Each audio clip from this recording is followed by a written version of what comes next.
is China's Running Man. It pulls in hundreds of millions of viewers and it makes its owners and stars hundreds of millions of dollars.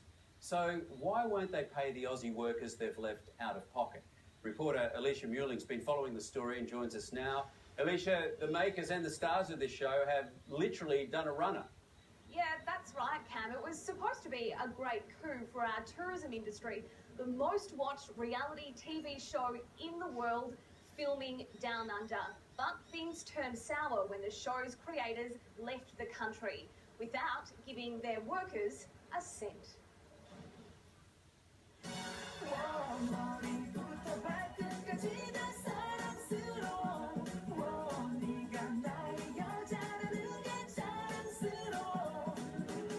They call it reality TV on steroids.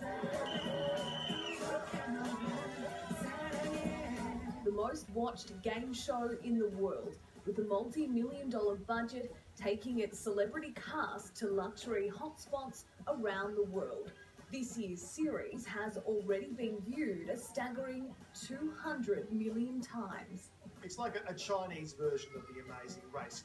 They spared no expense on keeping their Chinese audience entertained, showing off some of the most sought-after destinations on the planet.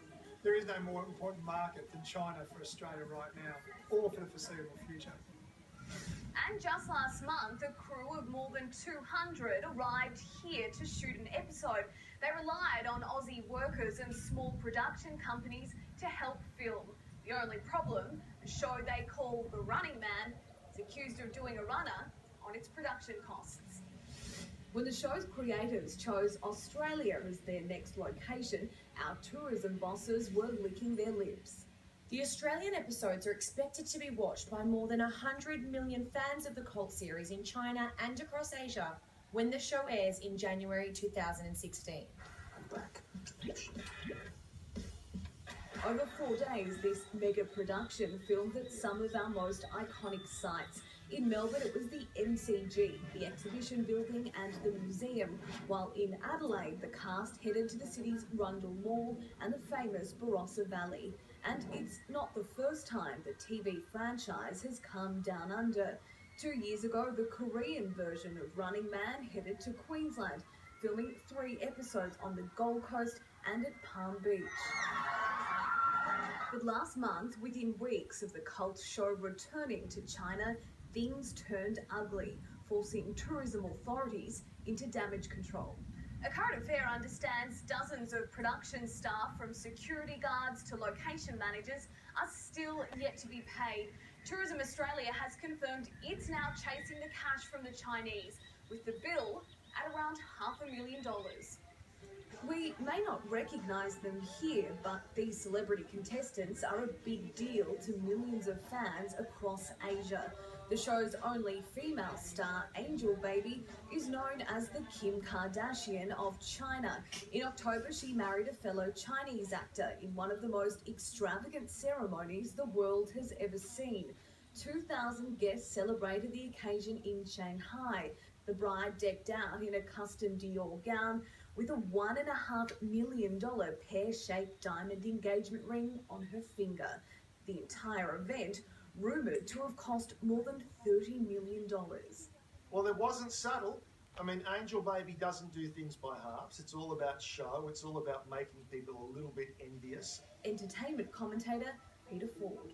I've known many examples of people in media and show business who have gone into various arrangements and deals and negotiations with Chinese people, and it's notoriously difficult. Tourism Australia declined an on-camera interview.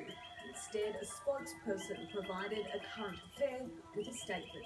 Tourism Australia was made aware late last week that a number of crew members involved in the filming of the recent Running Man Australia episodes had payments outstanding for their work on the project. Whilst production arrangements were negotiated directly between a local production company and the producers of Running Man based in China, we are trying to resolve the matter.